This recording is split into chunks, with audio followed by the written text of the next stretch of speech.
We are about 7 days away from Georgia and Oregon kicking it off at the Dome, 3:30 on ABC, a national broadcast for the Dogs. This is what Paul Finebaum had to say earlier this week about Georgia, where they stand coming into this season. Um, I'm kind of with him on a lot of this stuff, to be honest with you. He says, I don't get too hung up on if people think Georgia will repeat or not. He said, I think they won't. I think they are legitimately the third best team in the country, and if fans want to be upset, fine. He said, I don't see a game in the regular season they lose, but I am more than willing to see what happens in the Oregon game. I don't think they're going to repeat necessarily either, but I think one of the smartest bets in college football uh, is for someone not to win the national championship. With that said, I think they are as in good a position as anybody. I mean, and that includes Alabama and Ohio State. They both have challenges, particularly Ohio State on the defensive side of the ball. You know what Nick's done at Alabama, they've been elite for a long time. They're very good. I think, and some of the stuff I've been writing about over on Dog Post discusses this. Georgia is a thorn in their side now. This is a real, Georgia is one of the few programs that has gone toe to toe with Alabama, generally speaking, in the last 5 years since 2017. There was a year they missed, and finally Georgia beat Bama in 2021. The question moving forward here is if uh, when they meet again. I mean, they are going to meet again, Georgia and Alabama. The question is how soon. I mean, is there anybody in the West that can slow Alabama down? Is there anybody in the East that can trip Georgia up enough to win that division? I'm skeptical of that. Um, so we will see these two play again, and it will be all there for Alabama to win. I mean, they are the favorite to win the national championship, but that's virtually every year for them. Um, what will happen when the pressure is on? And the pressure hasn't been on, was not there in 2021 in the postseason. They got to the SEC championship game with nothing to lose. Well, right? I mean that they were clearly the underdog in that game in a way that they had not been an underdog, perhaps as the entire time that Nick has been at Alabama. I mean, they were a solid touchdown underdog, if I'm not mistaken. So that that they played as well as they did is a credit to Bama. Don't get me wrong, but uh, we're going to see what this future holds for the three of these teams. Oregon went to Ohio State and shocked them a year ago, and I'll tell you, I was shocked watching it. I mean, they were just whipping their butt. It was bad. Um, but what is so important here as we head into the season is that all three of these teams will be tested in a significant way in their first two games. So Ohio State more so than Georgia and Alabama, but Ohio State right off the bat, a two-touchdown favorite against Notre Dame. That is not an insignificant line. Once you're over into double digits, the likelihood the likelihood of the favored team winning, it it's not insignificant, the double digits, and the higher you go, the less teams in the past have lost. So Ohio State hosting Notre Dame, that will be a colossal game. That will be, that will be the most viewed game of the season, perhaps until the last weekend. I anticipate 11 million people or so will watch that game. It's going to be, you're talking about, first of all, Notre Dame. Secondly, Ohio State, they're going to have college game day. That game will be well viewed by everybody.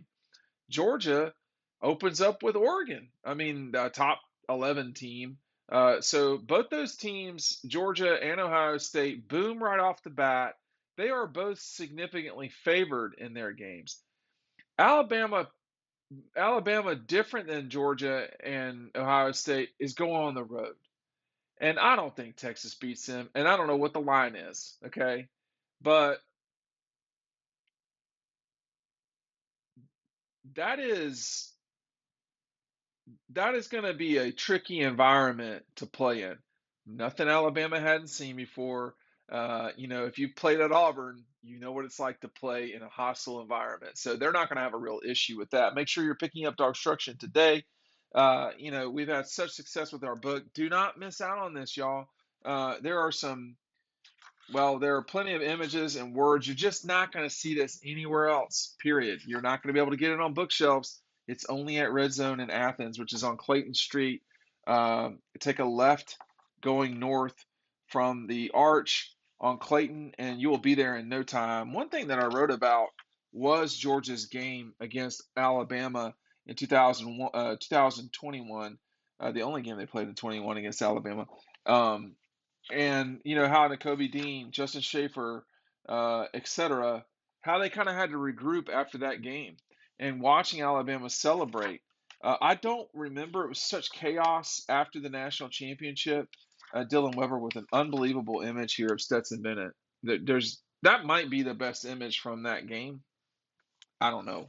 The one from the cover is pretty good, but it was so chaotic after the game. I can't remember if Alabama was watching Georgia or not or what. It's a different time, it's a different year, different teams. But these three teams, they're going to be compared to one another. I don't know if Clemson will be compared with them or not. Clemson, I don't think has a legitimate chance to lose for a while in their season. I mean, they start with Tech, then they got Furman, Louisiana Tech. So they get almost 4 games in until they play sort of a legitimate home game, away game. Georgia Tech is not an away game. And then they have back to backs, kind of challenging with at Wake Forest and NC State. But if we're being honest, they should win both those games. So we'll just see. But I think, going back to the Alabama thing, Georgia was a 6-point favorite over them. You got to go all the way back to 2008 when the Gators were a 10-point favorite to beat them in Atlanta. And then a year later, they were a 5-point favorite, the Gators, against Alabama when Alabama shut Florida's program down for a decade, basically. I, I don't know how favored Bama would be over Georgia, but I would imagine it'd be anywhere from 3 to 5, somewhere in that ballpark. That's a good question. Ohio State would be favored. I'm not sure by how much. That's a good question. But I'm very curious to watch this weekend. Y'all could be watching this on Saturday, kind of doing this flag football weekend of college football. But getting ready for the season, trying to get all the weeds out of the bed and the yard. Um, I will be watching not all of these games, but all of the important ones, and we will be able to start watching things as it goes. I'll have a pretty good breakdown of Oregon coming up on Sunday, and of course we'll have content coming. But with what Paul said, and I'll read it one more time here. I don't think this is delusional at all. I think he's dead on right. I think sometimes people it's a if you want to feel disrespected, you can do that. But the vast majority of people that watch these are Georgia fans. Do you really want to sound like a Clemson fan? Like, is that what you want? Is that no one respects us line? You're not, that's not who you are. They can pull that off. That's what Clemson is. They're the little brother or whatever Dabo says. You can't do that at Georgia. You can't do that at Alabama. You cannot do that at Florida, Texas. There's certain schools you can't do the disrespect thing. The kids can try that, but that's not reality based. All right. So anyway, Paul says, I don't get too hung up on people if people think Georgia will repeat or not. I don't think they will. Excuse me, he says, I think they won't. I think they are legitimately the third best team in the country, and if fans want to be upset, fine.